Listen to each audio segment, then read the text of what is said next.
Hey everyone.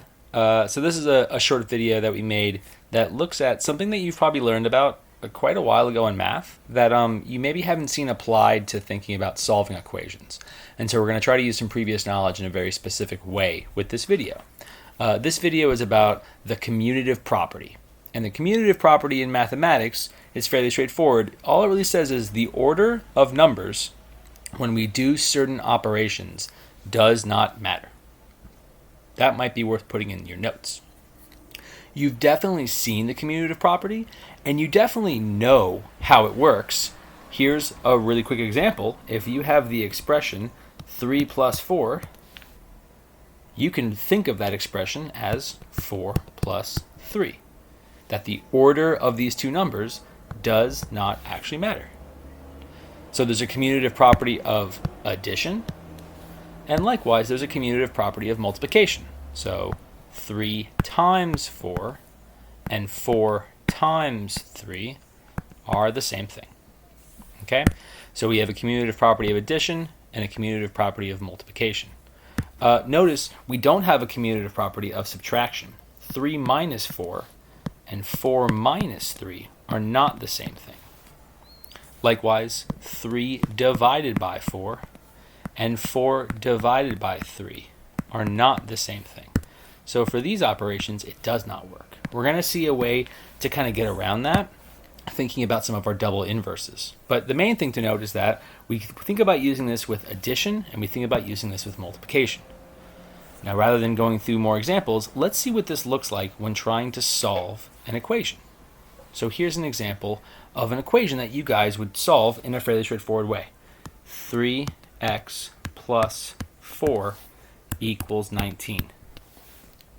We've been talking about inverse operations. It's fairly easy to see. Oh, I need to undo this plus 4. I do it with the operation minus 4. Subtract 4 on both sides.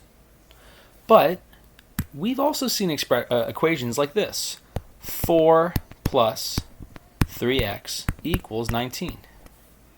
Now the weird thing here is that it looks like this plus is being done with the 3x. So we think of this as plus 3x, and we don't think of this as plus 4. And so sometimes some students feel a little stuck about, well, can I actually subtract 4 from this when it doesn't say plus 4? Notice it does not say plus 4 anywhere in this equation like it does over there. But the commutative property says we can just rewrite this equation. So this left side becomes 3x plus 4 equals 19. These are equivalent equations because these sides here are equivalent expressions. 3x plus 4 and 4x plus 3, 4 plus 3x and 3x plus 4 are the same thing because of the commutative property.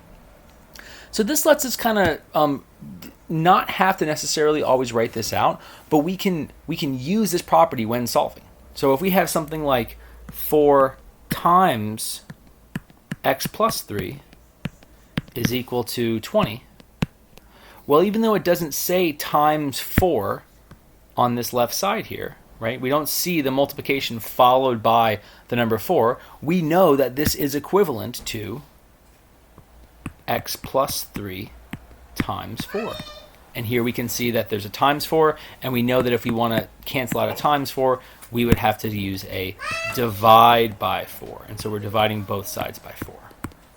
Right? This side cancels out. We can actually use this in a weird way with subtraction. It's not as obvious necessarily, but it has to do with what we've talked about with double inverses.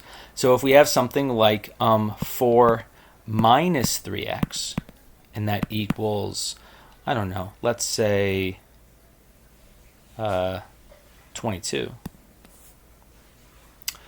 Well, we can think of this minus 3x using our double inverse as 4 plus a negative 3x. And that equals 22. And now if we need to, we can rearrange the order of this expression on the left side, and we can get negative 3x plus 4 equals 22. And now we can see, hey, I have a plus 4 right here on this side, and we know how to cancel out plus 4, and that's with a subtract 4. So we can take these kinds of somewhat weirder looking equations like this one here, and because we can apply double inverses and because we can apply the commutative property, we can solve them in the way we know how. And you don't have to always write this. Like writing this step right here, writing this step right here and writing this step right here, we're going to practice, but in the future it's not something you're going to have to always do because we know why it works. That's why these properties are important. They tell us how this works, what we're actually doing. And if we scroll down, we see some examples.